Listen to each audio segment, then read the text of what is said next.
बिस्मिल्लाहिर्रहमानिर्रहीम। अस्सलाम वालेकुम friends, welcome to lecture 2 of junior science teacher course.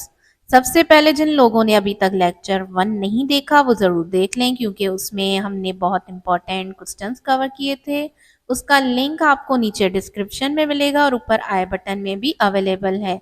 Lecture 1 के एंड में मैंने आपको 2 क्वेश्चंस दिए थे, होमवर्क क्वेश्चंस। आज उनके आंसर्स डिस्कस करते हैं पहले, उसके बाद लेक्चर 2 स्टार्ट करते हैं। सवाल पहला था, प्लांट की लीव्स में कौन सा पिगमेंट होता है जो फोटोसिंथेसिस में हेल्प करता है? इसका करेक्ट आंसर है क्लोरोफिल। क्लोरोफिल एक हरे रंग का पिगमेंट है जो सनलाइट को एब्जॉर्ब करता है और फूड बनाने की प्रोसेस यानी फोटोसिंथेसिस में सेंट्रल रोल प्ले करता है। दूसरा सवाल था, जुपिटर के बाद सोलर सिस्टम का दूसरा लार्जेस्ट प्लेनेट कौन सा है? करेक्ट आंसर है सैटर्न। सैटर्न एक गैस जेंट प्लेनेट है और अपने ब्यूटीफुल रिंग्स की वजह से दुनिया भर में मशहूर है। तो ये थे होमवर्क के आंसर, और याद रखिए लेक्चर 2 के एंड में भी आपको 2 होमवर्क क्वेश्चंस मिलेंगे जिनका जवाब आपको कमेंट्स में देना है। चलिए बिना टाइम वेस्ट किए स्टार्ट करते हैं आज के important questions. Question 1, the study of classification is called. Option A है मॉर्फोलॉजी। मॉर्फोलॉजी बायोलॉजी की एक ब्रांच है जिसमें हम किसी भी लिविंग ऑर्गेनिजम्स के शेप और एक्सटर्नल स्ट्रक्चर की स्टडी करते हैं, लेकिन इसमें क्लासिफिकेशन शामिल नहीं होता, इसलिए ये ऑप्शन गलत है। ऑप्शन बी है टेक्सोनॉमी, ये बिल्कुल सही जवाब है। टेक्सोनॉमी वो ब्रांच है बायोलॉजी की जिसमें लिविंग ऑर्गेनिजम्स को ग्रुप में डिवाइड करके उनकी क्लासिफिकेशन की जाती है। इस प्रोसेस में ऑर्गेनिजम्स के फीचर्स कंपेयर किए जाते हैं और उनको नाम दिया जाता है। ऑप्शन सी भी देख लेते हैं। ऑप्शन सी है हिस्टोलॉजी। हिस्टोलॉजी हिस्टोलॉजी में हम टिश्यूज का माइक्रोस्कोपिक स्ट्रक्चर स्टडी करते हैं, ये क्लासिफिकेशन से रिलेट नहीं है। ऑप्शन डी है एनाटॉमी। एनाटॉमी में बॉडी के इंटरनल स्ट्रक्चर की स्टडी की जाती है जैसे ऑर्गन्स और सिस्टम्स, ये भी क्लासिफिकेशन नहीं है। इन सब ऑप्शंस में से करेक्ट आंसर है option B taxonomy. Question number 2 है, who is the father of taxonomy? Option A है Charles Darwin. Charles Darwin theory of evolution के लिए मशहूर हैं। उन्होंने नेचुरल सिलेक्शन का कॉन्सेप्ट दिया, लेकिन टेक्सोनॉमी के फादर नहीं कहलाते। ऑप्शन बी देख लेते हैं, एरिस्टोटल। एरिस्टोटल ने पहली दफ़ा एनिमल्स को कैटेगरीज में डिवाइड किया था, लेकिन उनका सिस्टम मॉडर्न नहीं था, इसलिए उनको फादर ऑफ टेक्सोनॉमी नहीं कहा गया। ऑप्शन सी है कैरलस लीनियस, ये बिल्कुल करेक्ट है। लीनियस ने साइंटिफिक क्लासिफिकेशन का एक प्रॉपर सिस्टम डेवलप किया जिसमें लिविंग थिंग्स को कैटेगरीज में डिवाइड करके उनके लैटिन नेम्स दिए, इसी वजह से उनको फादर ऑफ टेक्सोनॉमी कहा जाता है। ऑप्शन डी भी देख लेते हैं, रॉबर्ट हुक। रॉबर्ट हुक ने पहली दफ़ा सेल डिस्कवर किया माइक्रोस्कोप की मदद से, लेकिन टेक्सोनॉमी से उनका ताल्लुक नहीं है। इन सब ऑप्शन में से जो करेक्ट आंसर है वो है Carolus Linnaeus. So option C correct है। क्वेश्चन नंबर 3 है, algae are mostly found in. Option A है सॉइल। सॉइल में थोड़ा एल्गी ग्रो कर सकता है, लेकिन वो उनका प्राइमरी हैबिटेट नहीं है। ऑप्शन बी है वाटर, ये बिल्कुल करेक्ट है। एल्गाई या algae mostly ponds, lakes, rivers और ओशंस में पाए जाते हैं, क्योंकि इनको ग्रो करने के लिए सनलाइट, कार्बन डाइऑक्साइड और वाटर चाहिए होता है। ऑप्शन सी है एयर। एयर में एल्गी सरवाइव नहीं करते क्योंकि उनको ग्रोथ के लिए मॉइस्चर और मीडियम चाहिए होता। ऑप्शन डी है रॉक्स। रॉक्स के ऊपर एल्गी कभी कभी ग्रो करते हैं, लेकिन कॉमन जगह वाटर ही होती है। इन सब ऑप्शंस में से जो करेक्ट आंसर है वो ऑप्शन बी है वाटर। क्वेश्चन नंबर 4 है, what is the singular of fungi? हमें सिंगुलर बताना है फंजाई का। ऑप्शन ए है फंगस, ये बिल्कुल करेक्ट है। फंजाई प्लूरल होता है और इसका सिंगुलर वर्ड है फंगस, जैसे एक मशरूम को हम फंगस कहेंगे और बहुत सारी मशरूम को फंजाई। ऑप्शन बी है फंगिस, ये स्पेलिंग गलत है, इस तरह का वर्ड एग्जिस्ट ही नहीं करता। ऑप्शन सी है फंग्स, ये भी एक रॉन्ग फॉर्म है जो साइंस में यूज नहीं होती। ऑप्शन डी है फंग, ये इनकम्प्लीट और इनकरेक्ट वर्ड है। इन सब ऑप्शंस में से जो करेक्ट आंसर है वो है ऑप्शन ए फंगस। क्वेश्चन 5 है, mushroom is an example of option A है प्लांट, मशरूम्स प्लांट्स नहीं होते क्योंकि ये अपना फूड फोटोसिंथेसिस से नहीं बनाते। प्लांट्स क्लोरोफिल यूज करते हैं जबकि मशरूम्स के पास क्लोरोफिल होता ही नहीं है। ऑप्शन बी है फंगस, ये करेक्ट है। मशरूम एक फंगस है जो अपना फूड डेड और डिकेइंग ऑर्गेनिक मैटर से एब्जॉर्ब करता है। ऑप्शन सी है एल्गी, मशरूम्स एल्गी नहीं होते। एल्गी मेनली वाटर में ग्रो करते हैं और फोटोसिंथेसिस करते हैं। ऑप्शन डी है बैक्टीरिया, मशरूम्स बैक्टीरिया नहीं होते। बैक्टीरिया यूनिसेल्युलर ऑर्गेनिजम्स होते हैं जबकि मशरूम्स एक मल्टी सेल्युलर फंगस हैं। इन सब ऑप्शंस में से करेक्ट आंसर है ऑप्शन बी फंगस। फ्रेंड्स, अगर आपको लेक्चर समझ आ रहा है और हेल्पफुल लग रहा है तो चैनल को सब्सक्राइब करना ना भूलें। और अगर आप कंप्लीट कोर्स करना चाहते हैं तो यूट्यूब पर सर्च करें junior science teacher 60 days course by miss Mono, आपको पूरी प्लेलिस्ट इजीली मिल जाएगी। क्वेश्चन नंबर 6 है what is taxonomy? Study of plants only, ये ऑप्शन ए है। प्लांट्स की स्टडी बॉटनी कहलाती है, टेक्सोनॉमी नहीं। ऑप्शन बी है स्टडी ऑफ एनिमल्स, एनिमल्स की स्टडी जूलॉजी कहलाती है, टेक्सोनॉमी नहीं। ऑप्शन सी देख लेते हैं, classification of plants and animal, ये बिल्कुल करेक्ट है। टेक्सोनॉमी एक सिस्टम है जिसमें लिविंग ऑर्गेनिजम्स को उनके सिमिलैरिटीज और डिफरेंसेस के बेसिस पर ग्रुप्स में डिवाइड किया जाता है। इसमें प्लांट्स और एनिमल्स दोनों आते हैं। ऑप्शन डी है स्टडी ऑफ फॉसिल्स, ये भी टेक्सोनॉमी नहीं है। इन सब ऑप्शंस में से करेक्ट आंसर है option C, classification of plants and animals. Question number 7 है what is classification? Option A है ग्रुपिंग थिंग्स इन कैटेगरीज, ये बिल्कुल सही है। क्लासिफिकेशन का मतलब ही होता है चीज़ों को कैटेगरीज में डिवाइड करना ताकि उनकी स्टडी इजी हो जाए। ऑप्शन बी भी देख लेते हैं, नेमिंग लिविंग थिंग्स, नेमिंग को स्पेसिफिकली नॉमेनक्लेचर कहा जाता है, क्लासिफिकेशन नहीं। ऑप्शन सी है स्टडीइंग इंटरनल स्ट्रक्चर, ये एनाटॉमी का पार्ट है। और ऑप्शन डी है studying in external features only, ये मॉर्फोलॉजी का पार्ट है। करेक्ट आंसर है option A, grouping things in categories. Question number 8 है what happens in classification? Option A देख लेते हैं, different things are mix together, ये गलत है क्योंकि क्लासिफिकेशन का मकसद अलग अलग चीज़ों को मिक्स करना नहीं बल्कि अलग करना है। ऑप्शन बी है similar things are group together, ये बिल्कुल करेक्ट है। क्लासिफिकेशन में ऑर्गेनिजम्स जो एक जैसे प्रॉपर्टीज रखते हैं उनको एक ही ग्रुप में रखा जाता है। ऑप्शन सी है only plants are group together, classification में सिर्फ प्लांट्स नहीं एनिमल्स और माइक्रो ऑर्गेनिजम्स भी ग्रुप किए जाते हैं।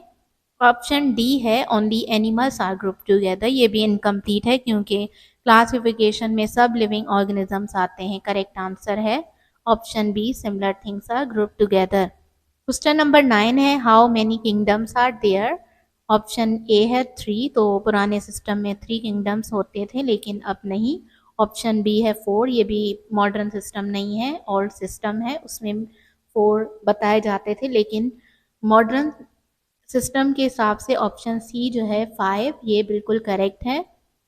मॉडर्न बायोलॉजी के हिसाब से मोनेरा, प्रोटिस्टा, फंजाई, प्लांटी और एनिमेलिया।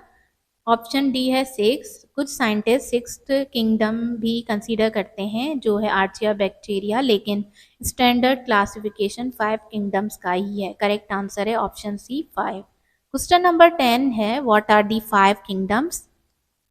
ऑप्शन ए है Monera, Protista, Fungi, plants, animals, ये बिल्कुल सही है। मॉडर्न क्लासिफिकेशन में लिविंग ऑर्गेनिजम्स को इन 5 किंगडम्स में डिवाइड किया गया है। ऑप्शन बी है algae, plants, animals, humans, bird, ये क्लासिफिकेशन साइंटिफिक नहीं है, ये मिक्सअप है। ऑप्शन सी है बैक्टीरिया, वायरस, वायरसेस को स्ट्रिक्टली लिविंग ऑर्गेनिजम्स नहीं माना जाता इसलिए ये गलत है।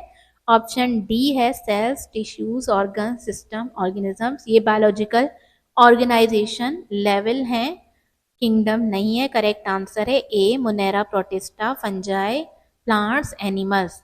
फ्रेंड्स, अगर आपको ये लेक्चर समझ आ रहा है तो चैनल को सब्सक्राइब करें, वीडियो को लाइक करें, बेल आइकन को प्रेस करें ताकि अगली वीडियो का नोटिफिकेशन मिलता रहे। Question number 11, who is the father of taxonomy? Option A है चार्ल्स डार्विन, डार्विन इवोल्यूशन के फादर कहलाते हैं, टेक्सोनॉमी के नहीं। ऑप्शन बी है कार्लस लेनियस, ये बिल्कुल करेक्ट है। लीनियस ने लिविंग ऑर्गेनिजम्स को सिस्टमेटिकली क्लासीफाई किया और नेमिंग का सिस्टम बायनोमियल नॉमेनक्लेचर इंट्रोड्यूस किया? ऑप्शन सी है एरिस्टोटल। एरिस्टोटल ने पहली बेसिक क्लासिफिकेशन दी थी, लेकिन मॉडर्न टेक्सोनॉमी का सिस्टम लिनियस ने बनाया। ऑप्शन डी है ग्रेगर मेंडल। मेंडल जेनेटिक्स का फादर कहलाता है। करेक्ट आंसर है option B Carolus Linnaeus. Question number 12 है what is binomial nomenclature? Option A है naming system with one word. ये गलत है क्योंकि हर ऑर्गेनिज्म का साइंटिफिक नेम दो वर्ड्स में होता है। ऑप्शन बी है naming system with two words. ये बिल्कुल करेक्ट है। बाय मीन टू ही होता है, तो बाय नोमियल नॉमेनक्लेचर का मतलब है दो वर्ड्स का नाम, पहले जीनस और दूसरा स्पीशीज। एग्जाम्पल होमो सेपियंस, ये ह्यूमन होते हैं होमो सेपियंस। ऑप्शन सी है naming system with three words. ऐसा कोई सिस्टम नहीं है। ऑप्शन डी है random naming of organism. Scientific names random नहीं सिस्टमेटिक होते हैं। करेक्ट आंसर है option B naming system with two words. Question 13 है what is the first word in a scientific name? Option A है species. Species scientific name का दूसरा part है, पहला नहीं है। ऑप्शन बी जीनस, ये बिल्कुल सही है। साइंटिफिक नेम का पहला वर्ड होता है जीनस और हमेशा कैपिटल लेटर से लिखा जाता है। ऑप्शन सी है फैमिली, ये टेक्सोनॉमी के हायर रैंक हैं, साइंटिफिक नेम का पार्ट नहीं। ऑप्शन डी है ऑर्डर, ये भी टेक्सोनॉमी रैंक है, साइंटिफिक नाम का हिस्सा नहीं है। यहाँ पे ऑप्शन बी करेक्ट है जीनस। क्वेश्चन नंबर 14 है what is the second word in a scientific name? Scientific name का दूसरा जो वर्ड है वो क्या है? जीनस तो पहला वर्ड है। ऑप्शन बी है स्पीशीज, ये बिल्कुल करेक्ट है। साइंटिफिक नेम का सेकंड वर्ड स्पीशीज होता है जो स्मॉल लेटर्स में लिखा जाता है। ऑप्शन सी है फैमिली, फैमिली एक बड़ा ग्रुप है, साइंटिफिक नेम का हिस्सा नहीं है। ऑप्शन डी है क्लास, ये टेक्सोनॉमी का रैंक है, साइंटिफिक नेम का पार्ट नहीं है। ऑप्शन बी करेक्ट है यहाँ पे स्पीशीज। क्वेश्चन नंबर 15 है which of these is an example of binomial nomenclature? A option है मैंगो ट्री, ये कॉमन नेम है, साइंटिफिक नहीं है। ऑप्शन बी है मैंगी फेरा इंडिका, ये करेक्ट है, ये मैंगो का साइंटिफिक नेम है और दो वर्ड से बना है, जीनस प्लस स्पीशीज में लिखा जाता है, जैसे mangifera indica. Option C है कैट, ये भी कॉमन नेम है और ऑप्शन डी भी कॉमन नेम है डॉग। करेक्ट आंसर है option B mangifera indica. Students, अगर आप जूनियर साइंस टीचर का फुल कोर्स देखना चाहते हो तो यूट्यूब पर सर्च करें junior science teacher 60 days course by miss Mono, आपको कंप्लीट प्लेलिस्ट इजीली मिल जाएगी। क्वेश्चन नंबर 16 है which is the scientific name of human? Human का साइंटिफिक नेम बताएं। ऑप्शन ए है होमो सेपियन, ये बिल्कुल करेक्ट है, ये मॉडर्न ह्यूमंस का साइंटिफिक नेम है। ऑप्शन बी है होमो इरेक्टस, ये एक्सटिंक्ट ह्यूमन स्पीशीज थी पहले। ऑप्शन सी है होमो हैबिलिस, ये भी एक एक्सटिंक्ट एंसेस्टर था, मतलब पहले इसको ऐसे भी कहा जाता था। ऑप्शन डी है होमो नींडरथैलेंसिस, ये जो थे ये ह्यूमन के क्लोज रिलेटिव्स थे, लेकिन मॉडर्न नेम नहीं है। मॉडर्न ह्यूमन नेम जो है वो है option A Homo sapiens. Question number 17 है which kingdoms includes bacteria? Option A है प्रोटिस्टा, प्रोटिस्टा में प्रोटोजोआ और एल्गी आते हैं, बैक्टीरिया नहीं। ऑप्शन बी है मोनेरा, ये बिल्कुल करेक्ट है, मोनेरा में प्रोकैरियोट ऑर्गेनिजम्स आते हैं जैसे बैक्टीरिया। ऑप्शन सी है फंजाई, फंजाई अलग ऑर्गेनिजम्स होते हैं, बैक्टीरिया नहीं। ऑप्शन डी है प्लांटी, ये सिर्फ प्लांट्स का किंगडम है। करेक्ट आंसर है option B monera. Question number 18 है which kingdom include amoeba? Amoeba, so option A है प्रोटिस्टा, ये बिल्कुल करेक्ट है। एमोबा एक यूनिसेल्युलर ऑर्गेनिज्म है जो प्रोटिस्टा किंगडम में आते हैं। ऑप्शन बी मोनेरा, मोनेरा में बैक्टीरिया आते हैं, एमोबा नहीं। ऑप्शन सी है फंजाई, एमोबा फंजाई नहीं है। ऑप्शन डी है प्लांटी, प्लांटी जो है अमोबा प्लांट किंगडम का हिस्सा नहीं है। करेक्ट आंसर है ऑप्शन ए प्रोटिस्टा। क्वेश्चन नंबर 19 है which kingdom includes mushroom? Mushroom किस किंगडम में आते हैं? ऑप्शन ए है प्रोटिस्टा, प्रोटिस्टा यूनिसेल्युलर ऑर्गेनिजम्स का ग्रुप है, मशरूम्स नहीं आते इसमें। ऑप्शन बी है मुनेरा, ये बैक्टीरिया का किंगडम है। ऑप्शन सी है फंजाई, ये बिल्कुल सही है। मशरूम्स फंजाई के ग्रुप में आते हैं। ऑप्शन डी है प्लांटी, मशरूम्स प्लांट नहीं होते। करेक्ट आंसर है option C fungi. Question number 20 है which kingdom includes flowering plants. Option A है प्रोटिस्टा, प्रोटिस्टा में यूनिसेल्युलर ऑर्गेनिजम्स आते हैं, फ्लावरिंग प्लांट्स नहीं। Option B monera, monera bacteria का किंगडम है। ऑप्शन सी फंजाई, ये अलग ऑर्गेनिजम्स हैं, प्लांट्स नहीं। ऑप्शन डी है प्लांटी, ये बिल्कुल करेक्ट है, फ्लावरिंग प्लांट्स प्लांट किंगडम में ही आते हैं। करेक्ट आंसर है ऑप्शन डी प्लांटी। अब आपका छोटा सा होमवर्क है जो आप कमेंट्स में इसका आंसर देंगे। स्क्रीन पर क्वेश्चंस दिख रहे होंगे आपको, मैं एक बार रीड कर लेती हूँ और एक्सप्लेन भी कर देती हूँ ताकि आप इसका सही जवाब दे पाएँ। क्वेश्चन 1 है which gas is essential for human breathing. Options दिए गए हैं carbon dioxide, oxygen, nitrogen, hydrogen.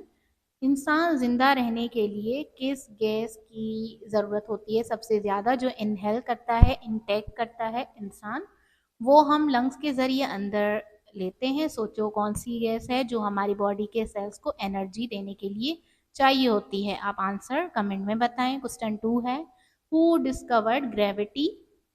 Option A है गैलीलियो, ऑप्शन बी है Charles Darwin, C Isaac Newton, D Albert Einstein. एक साइंटिस्ट के सर पर आपने सुना होगा कि एप्पल गिरा था और उस वक्त उन्होंने एक इम्पॉर्टेंट फोर्स डिस्कवर की थी जो हर चीज़ को नीचे की तरफ खींचती है। बताओ वो कौन सी है। आप इन दोनों क्वेश्चन का जवाब जो है वो कमेंट करें।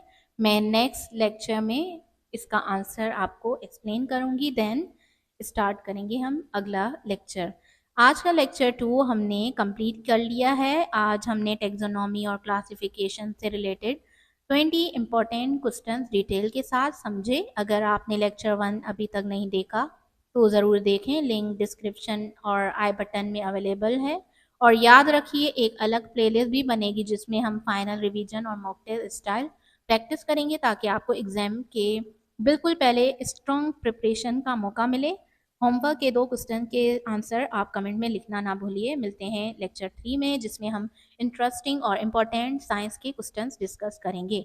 तब तक के लिए अपना ख्याल रखिए। अल्लाह हाफिज़।